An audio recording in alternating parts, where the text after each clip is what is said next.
Allô? Allô? Allô? Allô? Allô? EZ37M, la radio qui vous écoute. Allô, allô?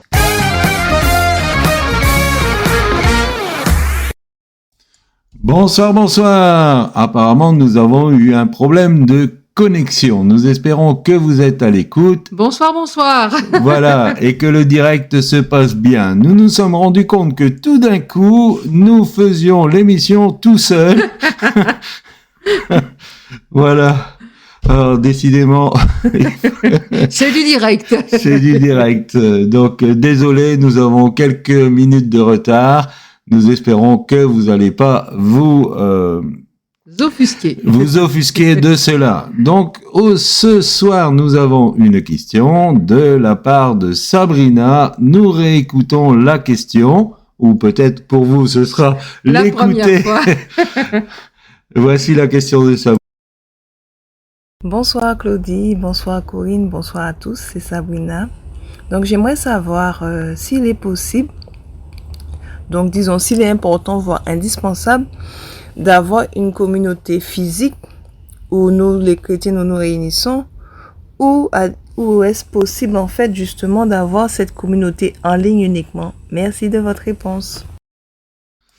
Merci Sabrina. Merci Sabrina pour la question. Nous avons des éléments de réponse et nous allons y revenir. Mais comme nous le disions, et apparemment nous étions les seuls à nous entendre, nous allons écouter quelque chose d'ancien, mais qui est joli. Oui, du groupe Vaincre, nous venons dans ta maison. Et le thème de la question est bien là-dessus.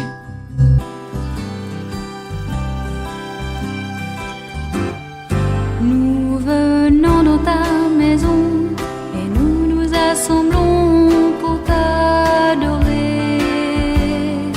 Nous venons dans ta maison et nous nous assemblons pour t'adorer. Nous venons dans ta maison et nous nous assemblons pour t'adorer, Jésus. Oh, t'adorer, te louer, Seigneur.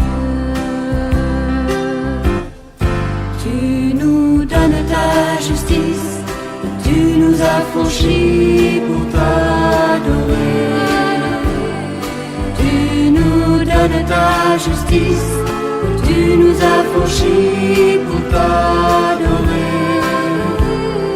Tu nous donnes ta justice, tu nous as franchis pour t'adorer, Jésus.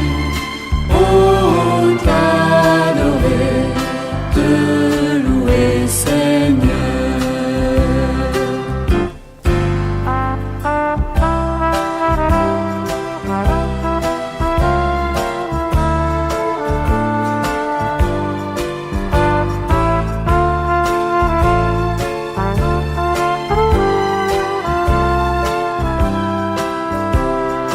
Tu nous donnes ta justice et tu nous as franchis pour t'adorer, Jésus.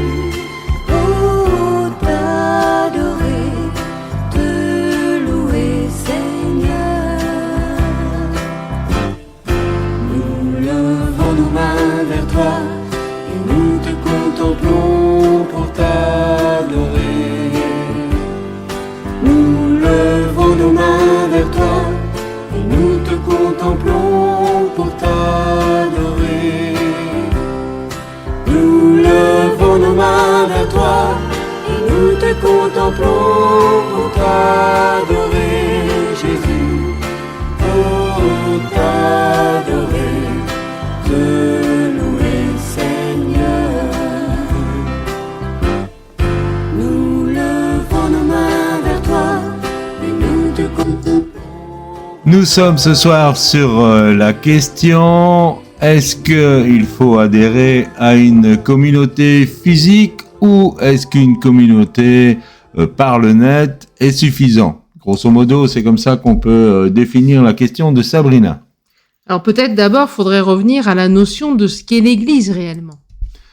Alors j'ai choisi ce chant de Vaincre, nous venons dans ta maison, parce que justement, et c'est pas pour dénigrer, ça démontre une notion qui n'est pas tout à fait juste. Il faut savoir que l'Éternel a choisi un endroit pour faire résider son nom, c'était à Jérusalem, dans le temple. Donc, quand Jésus a chassé les vendeurs du temple, c'était chasser les escrocs, on va dire, de la maison de l'Éternel. Et après, cette notion de maison de Dieu est restée un peu dans la tradition chrétienne. Mais Dieu n'habite plus dans des bâtiments de briques. Donc, d'abord, la première notion de l'Église, c'est de savoir que l'Église n'est pas un bâtiment de briques, mais c'est une construction spirituelle de pierres vivantes. Et nous avons toutes sortes de façons de parler qui ne sont pas correctes. Quand nous disons « nous allons à l'église », c'est pas juste, puisque nous sommes l'église. Oui, Chacun nous sommes d'entre l'Église. nous, quand nous avons donné notre vie à Christ, que nous sommes nés de nouveau, nous sommes une pierre vivante de ce qu'on appelle le bâtiment spirituel qu'est l'église. Et c'est là qu'est le temple du Saint-Esprit. Donc il faut avoir cette notion, il faut aussi avoir cette notion que c'est Jésus qui bâtit son Église. Il a revendiqué cela, qu'il bâtirait son Église, et pour bâtir son Église, il a donné des instructions par le Saint-Esprit aux premiers chrétiens. Donc quelque part, il faut sortir de la notion que pour être dans l'Église, il faut être dans un bâtiment particulier. C'est plus juste. Ou dans une dénomination quelconque. Voilà, ou dans un mouvement, dans une fédération.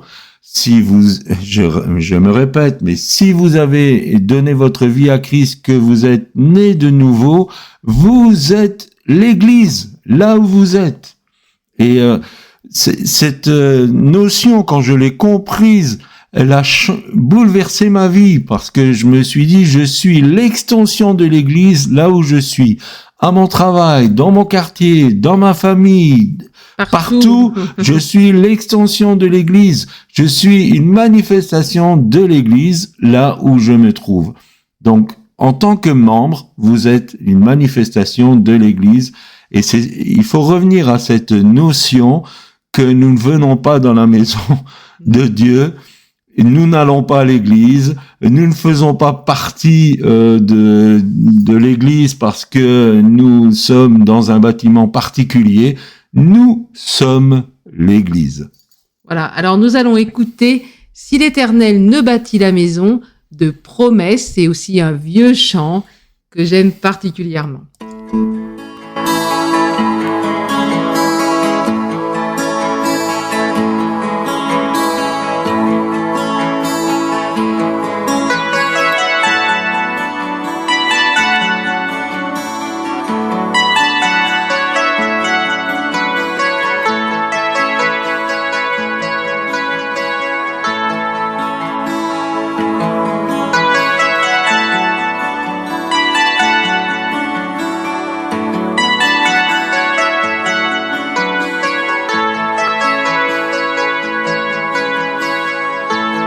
l'Éternel bâtit la maison,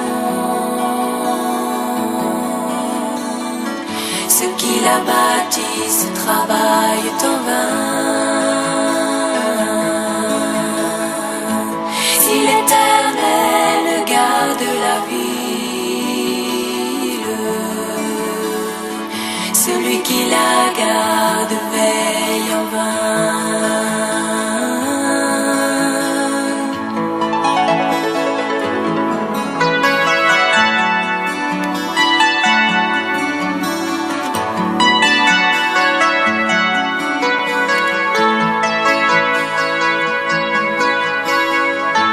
Si l'Éternel bâtit la maison,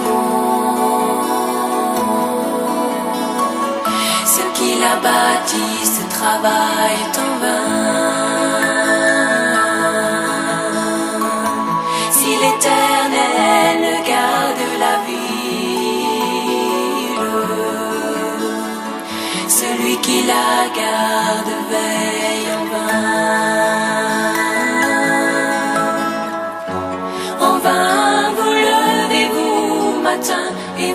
couchez-vous tard, en vain mangez-vous le pain de douleur.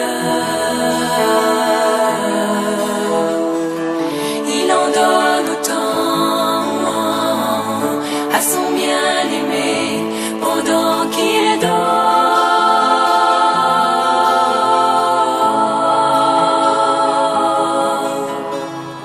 Jésus apprend.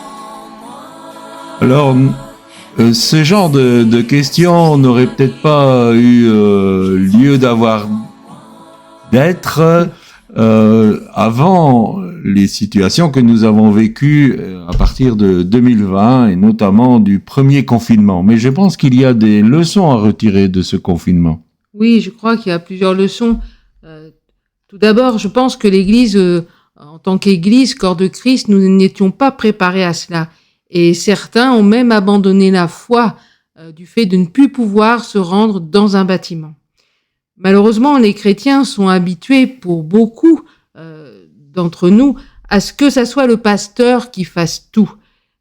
Et certains ne vont louer Dieu que le dimanche, ne vont ouvrir la parole de Dieu, et encore quand ils l'ouvrent, parce que souvent il y a des PowerPoint, mais que le dimanche. Et toute la semaine, eh bien, la vie spirituelle se résume peut-être à une prédication comme ça via le net, on ne sait pas, mais en tout cas, la vie personnelle avec Dieu, notre relation avec le Seigneur des Seigneurs n'est pas là. Et donc, le seul moment où on vit un petit quelque chose de spirituel pour certaines personnes, c'est le dimanche. Et bien évidemment, quand la communauté ferme sa porte, eh bien, tout s'écroule. Et il y a eu des chiffres assez impressionnants que environ 25% des membres d'église ont abandonné la foi pendant le premier confinement. Oui, tout à fait. Et donc, c'est important que on prenne conscience de ça et que, d'une part, on laisse, les responsables sont responsables de ça. On fait tout et on ne laisse pas les gens fonctionner pour beaucoup je dis pas que c'est partout, mais dans beaucoup d'endroits. Et la deuxième chose, c'est que chaque enfant de Dieu doit avoir sa propre relation personnelle. On vit pas notre vie avec Christ par procuration. Et donc, c'est chacun d'entre nous qui devons avoir une relation personnelle avec Dieu. Il y a, même si c'était un temps difficile, dans ce premier confinement, des leçons à tirer. Effectivement, comme ma petite chérie le disait, l'Église n'était pas prête parce qu'on n'avait pas vraiment formé les personnes à ce genre de situation. Et bien sûr, il y a eu des réactions en disant il faut qu'on forme nos gens. Certains ministères que nous connaissons ont dit il faut faire des disciples. Oui, voilà. Et le fait est que les membres d'Église n'avaient pas été préparés à être disciples. Et le manque de la communauté leur a fait beaucoup de tort. Ce que nous avons perçu aussi comme leçon, c'est qu'il faut revenir au sacerdoce des papas dans leur maison. Et malheureusement, pour beaucoup de familles chrétiennes, on a abandonné cette notion du sacerdoce des papas, parfois parce qu'il y a des situations monoparentales et ce genre de choses, on va pas y rentrer ce soir, mais même dans les familles où le couple est encore constitué, le papa ne prend plus le temps d'avoir un temps de partage avec ses enfants, d'avoir un temps de prière, d'avoir un temps autour de la parole de Dieu, un temps où il partage sa foi. Et c'était le bon moment dans ce temps de confinement, parce que tout le monde était plus ou moins à l'arrêt, de revenir à ces bases élémentaires de la formation de l'Église. La première cellule de l'Église, c'est la famille. Et si dans la famille on ne vit pas pleinement sa foi, c'est pas la communauté, même présentielle, qui va pouvoir y répondre. Et effectivement, en plus, quand on est coupé de la communauté présentielle, eh bien, on est vraiment dans le désarroi. Donc, il y a vraiment des leçons à tirer de ce premier confinement et quelque part, en tant que responsable de communauté, responsable d'église, ministère de Christ, nous avons besoin de repenser l'église aujourd'hui. Oui, tout à fait. Alors, on va écouter maintenant Rebâtir ton église de Judith Ann Robertson. Et donc, on se retrouve tout à l'heure. Si vous avez une réaction, n'hésitez pas.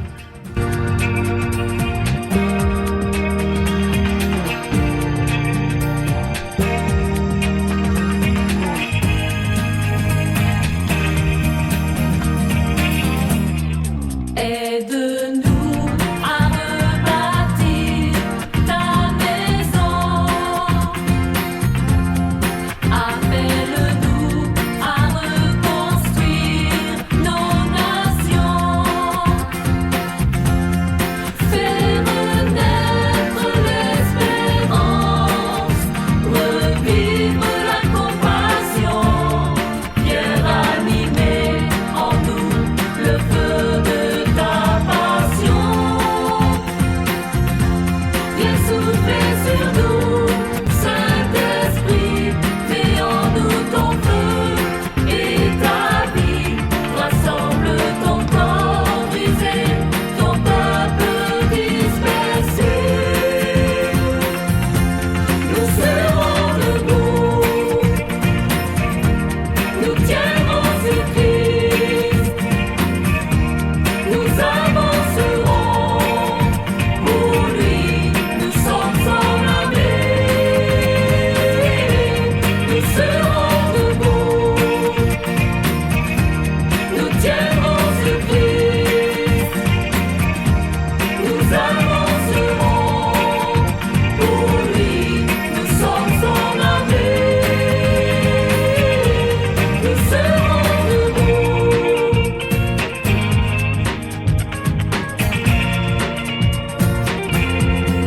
Aide-nous à entendre le cri de ce peuple captif qui gémit. Que nos mains soient tes mains pour apporter la délivrance. Viens ranimer en nous la foi en ta puissance.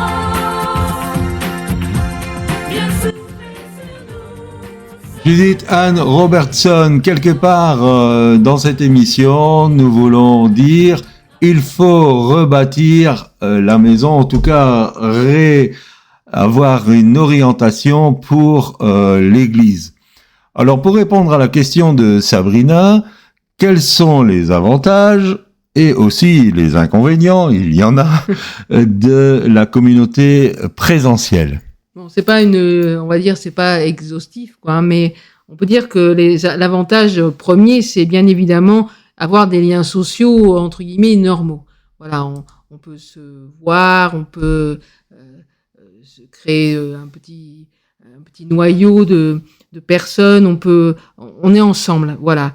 Et on peut également avoir beaucoup de convivialité autour d'une activité commune. Donc, ça peut être tout simplement un groupe de femmes, ça peut être le temps de culte déjà, qui est une activité, enfin un temps de l'église, quoi. Ça peut être autour de la prière, voilà.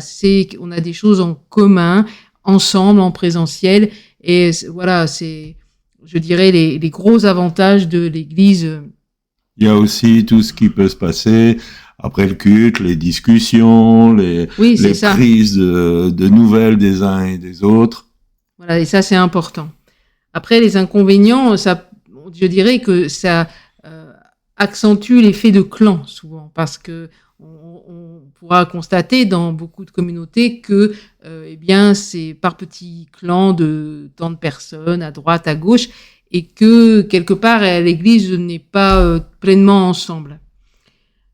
On a constaté également que plus l'Église s'agrandit, plus l'aspect convivial se perd souvent.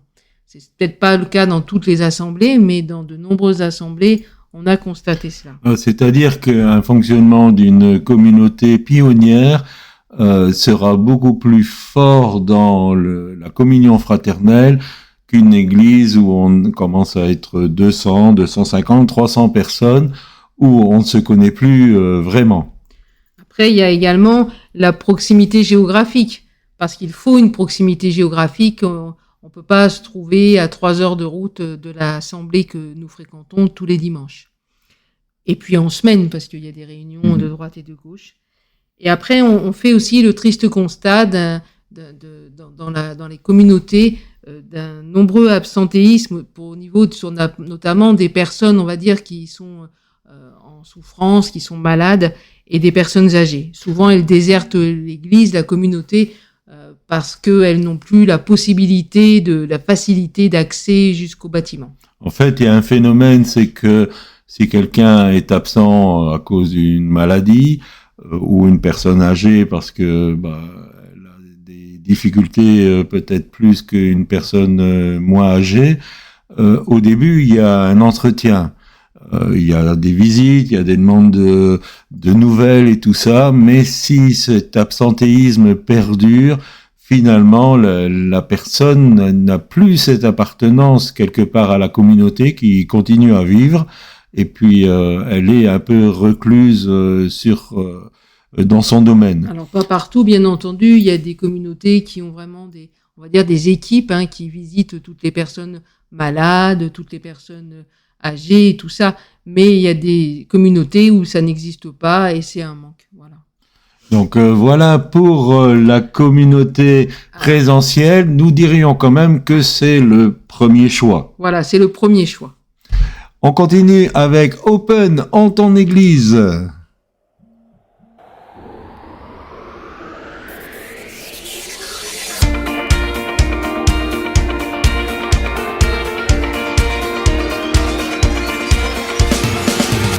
Ici, en ton église s'élève mon chant, ma voix.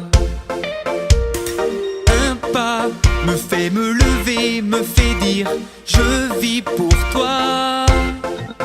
Nos cœurs et nos bras levés, chacun de nous rassembler, réunis pour t'acclamer.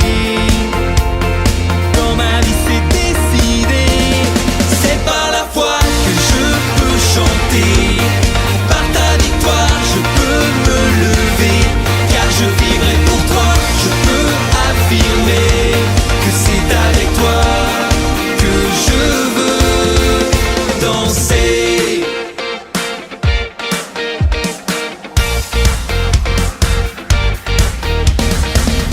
Ici, en ton église, tu règnes, Dieu notre choix. Toi seul es la raison de nos cris, de notre foi. Nos cœurs et nos bras levés, chacun de nous rassembler, réunis pour t'acclamer. Dans ma vie c'est décidé, c'est par la foi que je peux chanter. Par ta victoire je peux me lever, car je vivrai pour toi. Je peux affirmer que c'est avec toi que je veux danser.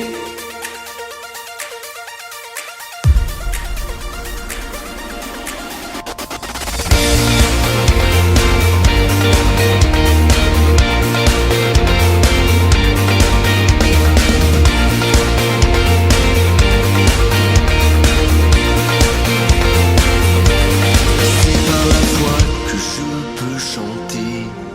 Par ta victoire, je peux me lever, car je vivrai pour toi. Je peux affirmer que c'est avec toi que je... Alors à l'écoute du groupe Open, il y a aussi un domaine que tu voulais aborder dans la communauté présentielle. C'est la louange. Parce qu'en fait, on a une louange en direct, on peut ensemble louer Dieu, et ça, c'est extraordinaire. Le peuple de Dieu qui, ensemble, loue le Seigneur, ça, c'est top. Oui, il y a un effet d'entraînement aussi, d'entendre les autres chanter, Voilà, et l'onction aussi qui se manifeste, voilà. par le présentiel. Nous avons une réaction? Oui, alors on écoute Sophie qui vient de nous envoyer un voice. Bonjour. Pour moi, l'avantage du présentiel, c'est quand même la communion fraternelle.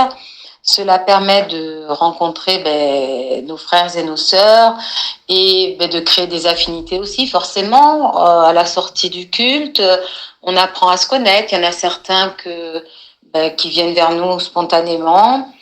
Et je dirais aussi que cela permet de pouvoir se retrouver aussi dans les maisons après pour pouvoir prendre des temps de prière avec certains pour lesquels on a un petit peu plus peut-être d'affinité, où on se retrouve peut-être un peu plus dans ce que l'on a traversé. Voilà, c'est un bon soutien et puis ça fait partie aussi de ce que la parole de Dieu nous demande. Il y a aussi les fractions du pain et puis voilà, je pense que pour moi ce sont des avantages du présentiel.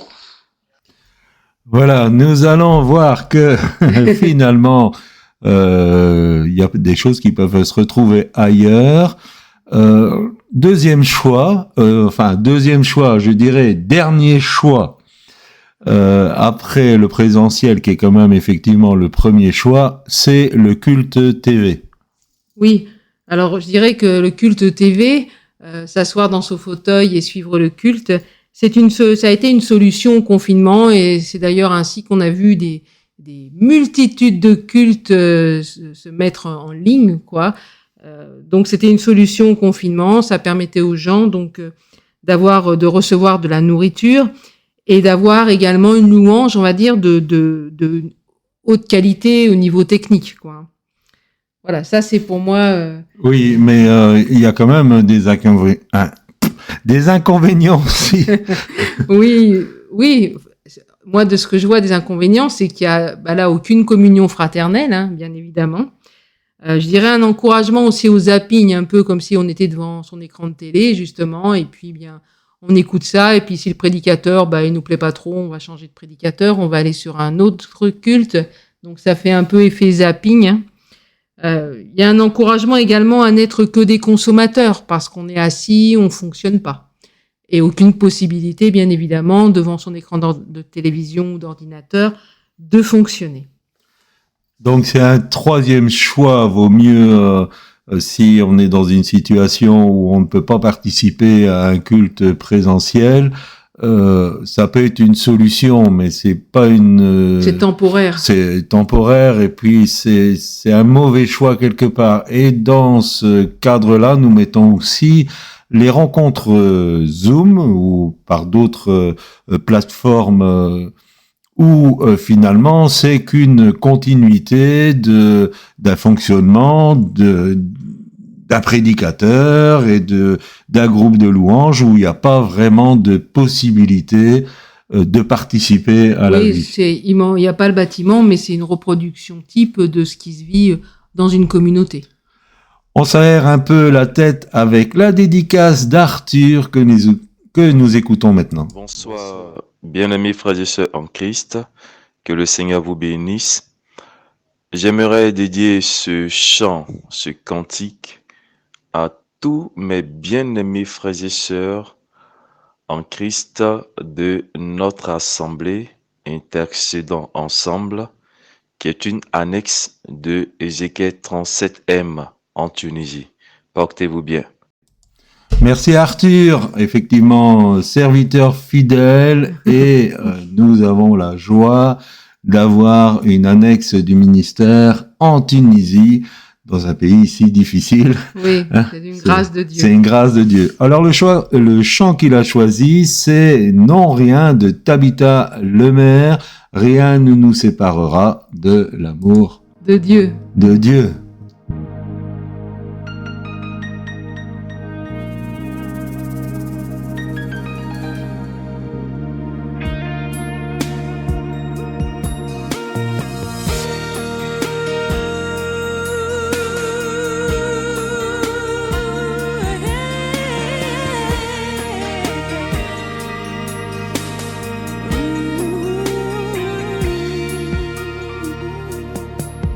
Non, rien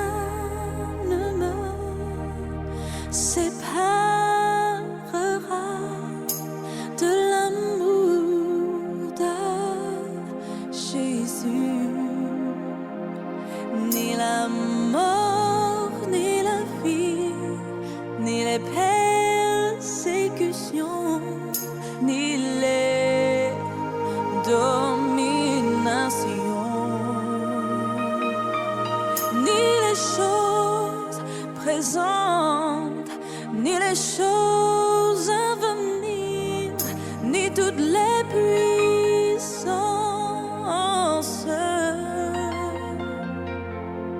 Non, rien ne me séparera de Jésus.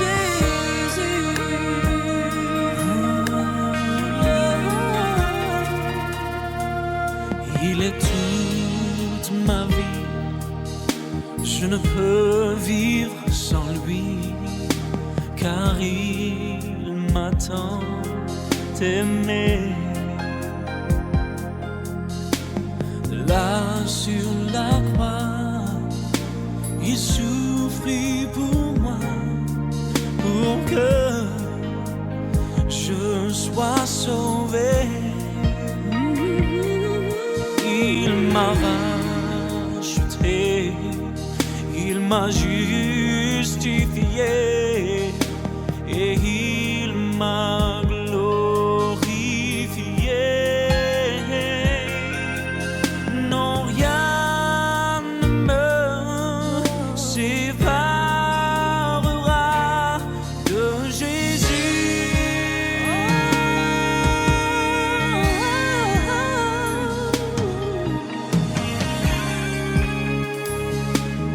Oh,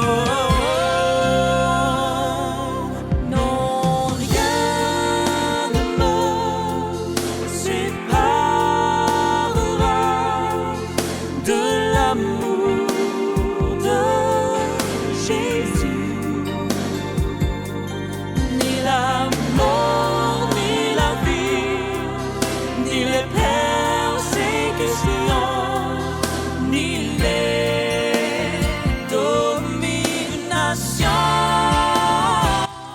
Merci Arthur pour ce chant de Tabitha Lemaire, Non, rien. Alors, nous arrivons à la deuxième partie de la question de Sabrina. Donc, on a parlé de la communauté en présentiel et nous allons parler de la communauté en distanciel. Alors, pourquoi on dit pas une communauté en virtuel? Parce que les personnes qui sont dans la communauté sont des vraies personnes. D'abord, c'est pas des robots qui sont en train de parler les uns avec les autres. Ce sont des vraies personnes. La différence, c'est que ils sont éparpillés un peu partout sur la planète. Donc, on préfère nettement l'appellation une communauté distancielle Plutôt que virtuel. qu'une ouais. communauté virtuelle. Alors, je dirais que la communauté distancielle, ça a été également une solution au confinement. Donc, et puis, pas besoin également d'une proximité géographique, hein, on le voit, ça vient d'Afrique, ça vient de Chine, ça vient de France, ça vient de Belgique, ça vient de partout. Donc, voilà, c'est pas besoin de cette proximité géographique qu'on peut retrouver dans une communauté physique. Après, elle est accessible, c'est la communauté en distancielle, voilà. Elle est accessible pour tous ceux qui ont accès à Internet, tout en sachant qu'au jour d'aujourd'hui, la quasi-totalité de la population dispose d'un portable normalement ou d'un ordinateur ou d'une tablette. Il y a quelques personnes qui en ont pas, mais c'est quand même relativement rare. Et puis, il y a la possibilité également de services dans une communauté en distanciel, de faire fonctionner le corps. Oui, tout à fait. En fait, dans la communauté en distanciel, quasi tout ce qui peut se trouver en présentiel s'y retrouve. On a un temps de partage de la parole de Dieu, on a un temps de louange, on a un temps autour du repas du Seigneur.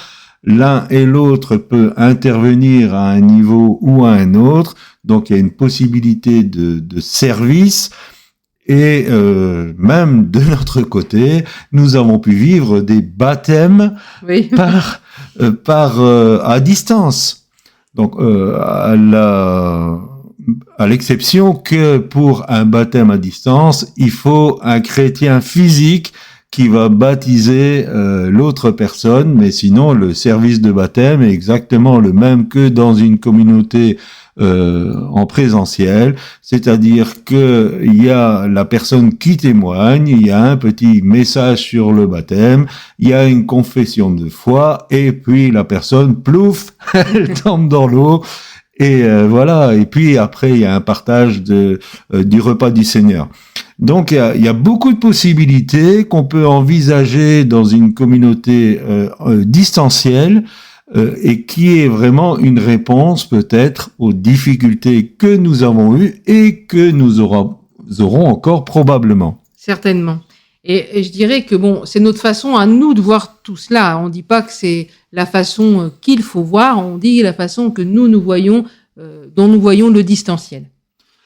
C'est une autre façon de penser l'Église. Alors effectivement, il y a des inconvénients.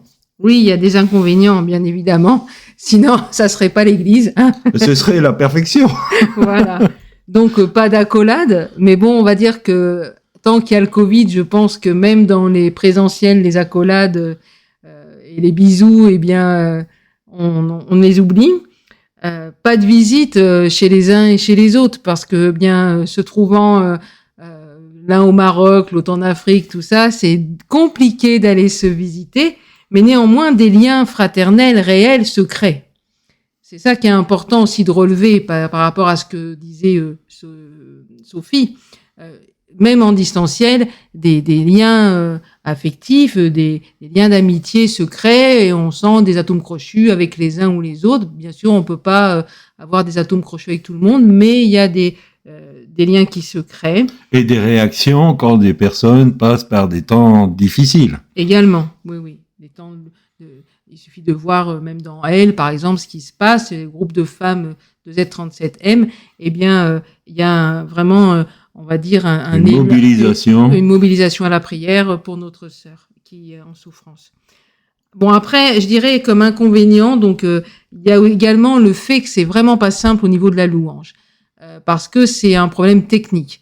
C'est-à-dire que on peut pas chanter ensemble, micro ouvert, parce qu'avec la latente, ça devient insupportable. Bon, peut-être que certainement même que Dieu lui entend cette louange d'une façon, du moment qu'elle vient du cœur, c'est ce qui compte. Mais aux oreilles, c'est franchement désagréable. Donc il y a possibilité de louer Dieu, mais micro fermé. Et c'est vrai que ça, c'est un gros manque. Oui, parce qu'il n'y a pas l'effet d'entraînement. Pareil. Quand nous avons des temps de prière et si certaines veulent accompagner et parler en langue par exemple et tout ça, si tout le monde fait un micro ouvert, on ne s'entend plus parce que effectivement il y a des personnes qui ont un signal plus fort que d'autres.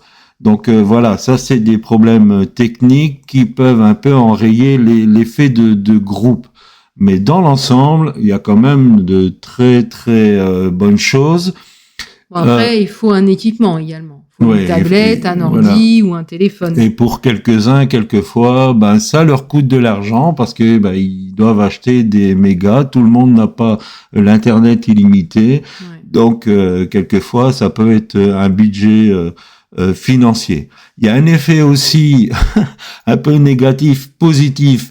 Dans le présentiel, il y a le frotte-frotte. Ouais. C'est-à-dire que quand on est dans une communauté présentielle, eh bien les caractères se frottent. Et finalement, c'est une façon pour Dieu de nous façonner, d'arrondir les angles, d'adapter nos caractères et tout ça. Dans une communauté distancielle, si jamais le frotte-frotte nous dérange, eh bien on clique, on s'en va, et puis c'est terminé. Donc il y a cet aspect-là aussi que comme la communion ne dure pas trop longtemps, il n'y a pas cet effet frotte-frotte. Alors pour certains, ils vont dire ça c'est dans la case avantage. Pour d'autres, ils vont dire ça c'est dans la case inconvénient. Après, en plus, comme c'est relativement récent ce mode de fonctionnement, les gens ont difficile à avoir ce sentiment d'appartenance qui pourtant est bien réel, mais on sent qu'il est difficile à s'établir dans le cœur des gens parce que, en fait, dans nos schémas, la communauté, elle est d'aller dans un bâtiment. Oui, et pourtant, si vous communiez à une communauté distancielle et que vous êtes pleinement membre, eh bien, vous avez ce sentiment d'intégration, vous avez des frères et sœurs, il y a des rencontres régulières, il y a une possibilité de partage, de communier, de communiquer. Donc, tous ces éléments peuvent se retrouver. Donc, quelque part, à cause de certains effets de problèmes techniques, il y a des inconvénients. Ouais, c'est pas toujours simple, voilà. C'est la technique, en fait, qui est compliquée. Mais je dirais que, quelque part, même si c'est un deuxième choix, la communauté distancielle n'a pas grand-chose à envier à une communauté présentielle. Bien sûr, ça c'est notre façon de voir. D'ailleurs, c'est notre fonctionnement. Oui. Après, on voit que pour certaines pensées chrétiennes, c'est pas une vraie communauté. Alors là, je dirais non, ça c'est pas juste, ça c'est du mensonge. Oui, on l'entend souvent dire. Oui, c'est pas une vraie communauté. D'ailleurs, on a eu récemment une association qui a mal réagi parce que ils disent que nous sommes pas une vraie communauté. Donc voilà, après c'est leur façon de penser, mais tout ce qu'une communauté physique fait, on le fait également, on le vit également.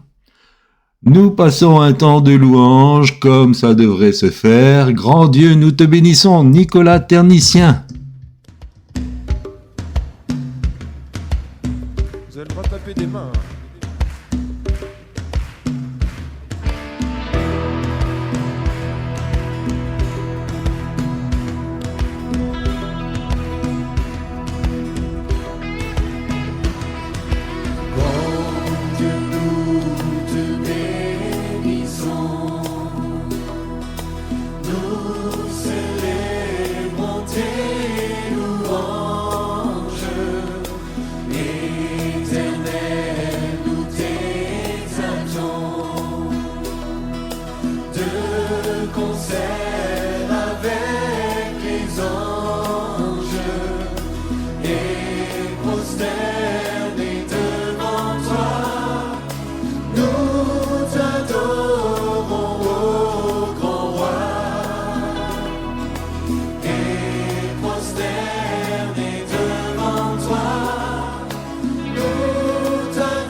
Voilà pour Nicolas Ternicien, nous avons une réaction. Donc nous écoutons Marika. Bonsoir à tous, c'est Marika. J'appelle pour réagir par rapport à la question de ce soir. Cela fait maintenant plusieurs années que je n'ai pas d'assemblée. Effectivement, ça m'a souvent été reproché qu'il fallait que je trouve une église. Et comme je disais souvent aux gens, je suis persuadée que l'église de Christ, c'est autre chose que les bâtiments. Avoir une assemblée, je ne suis pas contre. Effectivement, les gens peuvent se rencontrer, se réunir, partager. Et la Bible le dit, qu'il est bon, qu'il est doux pour des frères de demeurer ensemble. Donc, si on peut se retrouver, c'est une très bonne chose. Mais je crois que on peut aussi se réunir, l'Église de Christ véritablement, par le biais d'Internet. Et aujourd'hui, quand je vois ma vie, je bénis le Seigneur parce que je vois ce qu'il fait. Pourtant, je n'ai pas forcément d'assemblée, comme je viens de le dire, où je me réunis, mais j'arrive à me retrouver avec des frères et sœurs pour consolider ma foi, pour partager, pour échanger, pour témoigner, prier. Et j'arrive aussi à rester seule avec l'Esprit de Dieu qui me forme, qui me façonne. Donc je pense que il est bon de se réunir effectivement avec des frères, avec des sœurs dans les assemblées, mais je crois que l'Église de Christ, c'est autre chose et que la réunion avec les frères et sœurs peut aussi se passer par le biais d'Internet. Voilà.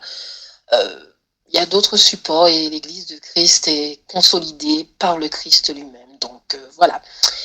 Voilà, c'était ma petite contribution. Merci. Merci Marika. Merci Marika.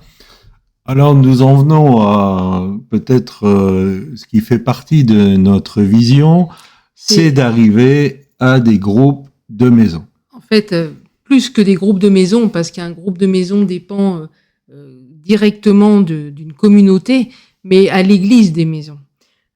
Je pense qu'il nous faut aujourd'hui repenser l'église et revenir à un modèle néo-testamentaire avec les ministères, les différents ministères. Nous arrivons dans une époque quelque part où, alors ça c'est notre conviction, hein, une fois encore, ça nous appartient, c'est ce qu'on a sur notre cœur, mais que beaucoup de structures vont être arrêtées dans leur pour pouvoir se réunir, ça va devenir de plus en plus compliqué pour se retrouver, ça va devenir de plus en plus compliqué de pouvoir annoncer la parole de Dieu, et que quelque part ce qui s'est passé, les confinements 1, confinement 2 et tout ça, c'était comme une alerte pour nous dire mais préparez-vous, parce que on va aller vers des temps, et c'est ce qu'on croit vraiment, où les structures, les communautés ne vont plus pouvoir ouvrir leurs portes et recevoir l'ensemble des chrétiens. Alors pour ce faire, nous avons créé un centre de formation biblique.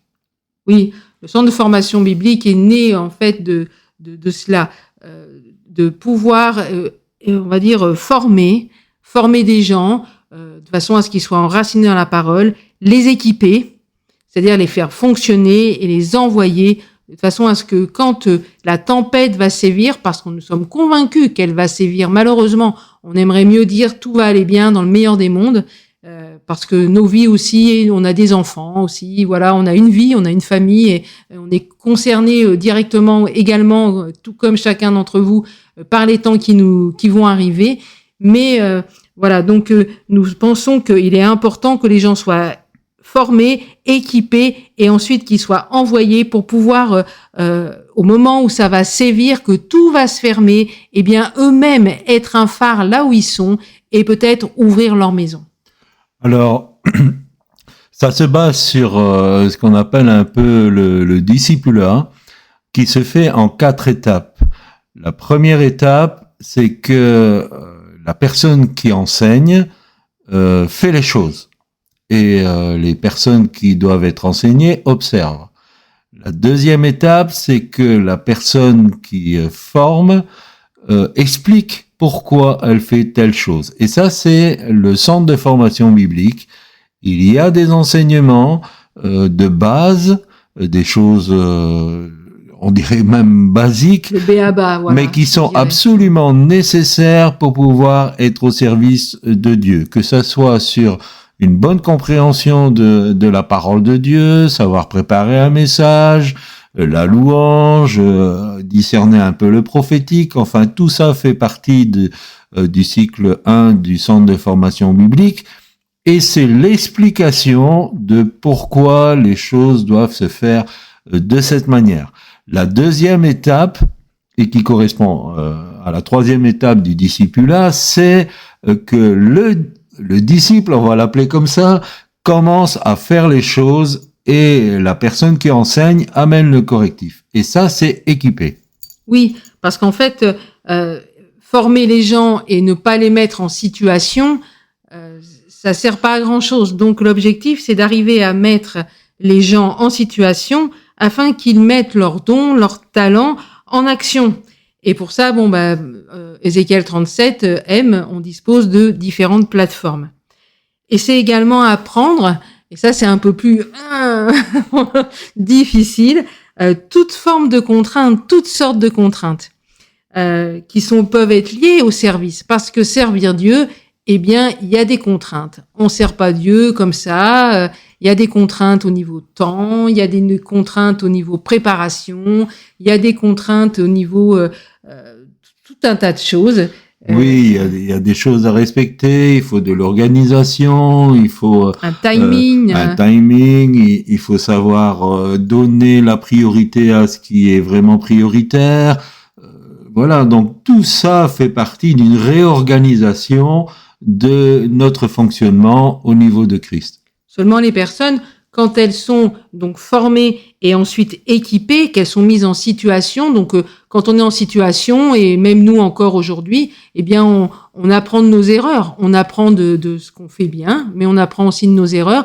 Donc ça permet à chacun, pendant les temps qu'on peut encore faire ce genre de face à face, on va dire, d'aligner les choses correctement selon la parole de Dieu et de ce qui est bon de faire et de ne pas faire.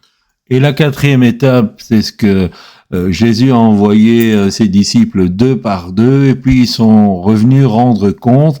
Et donc, cette quatrième étape correspond au fait d'envoyer. Oui, c'est une forme, ce qu'on a reçu, c'est une création de différents réseaux avec des responsables, bien évidemment, parce que tout peut pas se faire comme ça à l'aveuglette, mais avec des responsables en place, mais qui vont à leur tour permettre aux autres qui seront à l'intérieur des maisons de se former, parce qu'eux-mêmes auront été formés, ils pourront transmettre la formation, d'être équipés également, et ça fera tout un fonctionnement avec d'autres maisons qui s'ouvriront. En fait, donc un réseau, et puis ce qui se passe en Tunisie, c'est un peu les prémices. Ce que nous avons vraiment à cœur, c'est qu'il y ait un réseau de maisons où on a des personnes formées, équipées, qui peuvent gérer ces maisons et par l'expérience sur le terrain puissent aller aider d'autres maisons. Donc finalement, qu'il y aurait un échange de ministères, des maisons entre maisons. Donc ça, c'est la finalité. Voilà, c'est tout un travail de longue haleine. Ça se fait pas en 2 coups de cuillère à peau. Mais on voit que progressivement, voilà, Dieu met les choses en place et on bénit Dieu pour cela. Mais c'est vraiment important parce que on a l'impression des fois que tout va aller dans le meilleur des mondes. Effectivement, on va voir des choses grandioses. Je crois que nous croyons que nous allons voir l'action de Dieu d'une façon incroyable. Mais il va y avoir des temps également très difficiles.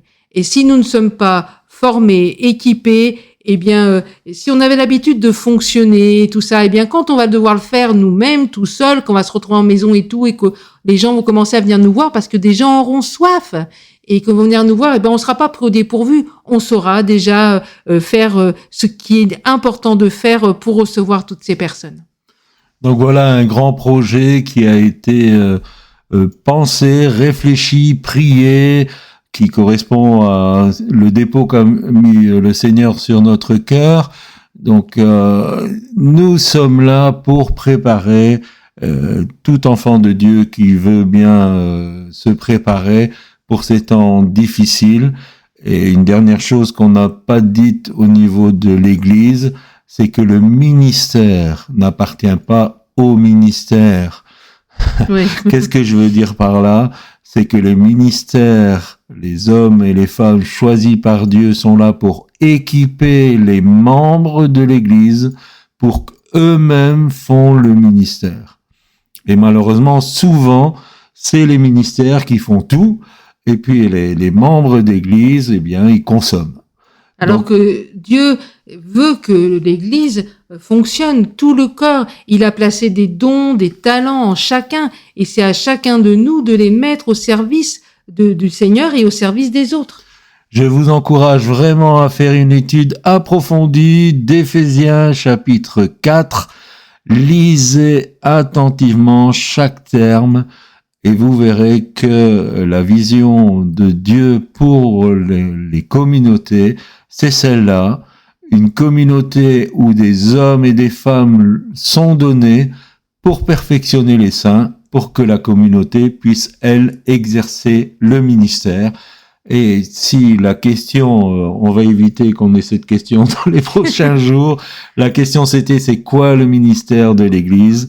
Il y a deux choses que Dieu cherche. Il cherche des adorateurs et il cherche des perdus.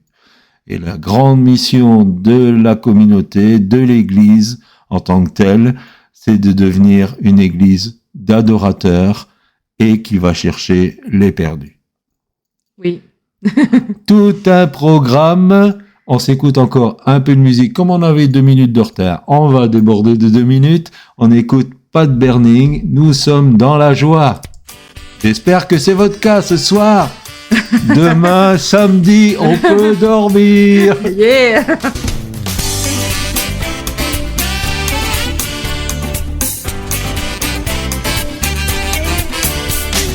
Quand l'Éternel ramena les captifs de Sion, nous étions comme ceux qui font rêve. Alors notre bouche était remplie de cris de joie et notre langue de chants d'allégresse. Alors on disait parmi les nations, l'Éternel a fait pour eux de grandes choses. L'Éternel a fait pour nous de grandes choses. L'Éternel a fait pour eux de grandes choses. L'Éternel a fait pour nous de grandes choses. Nous sommes dans la joie, la joie, la joie. Nous sommes dans la joie, la joie, la joie. Nous sommes dans la joie, grâce à sa victoire.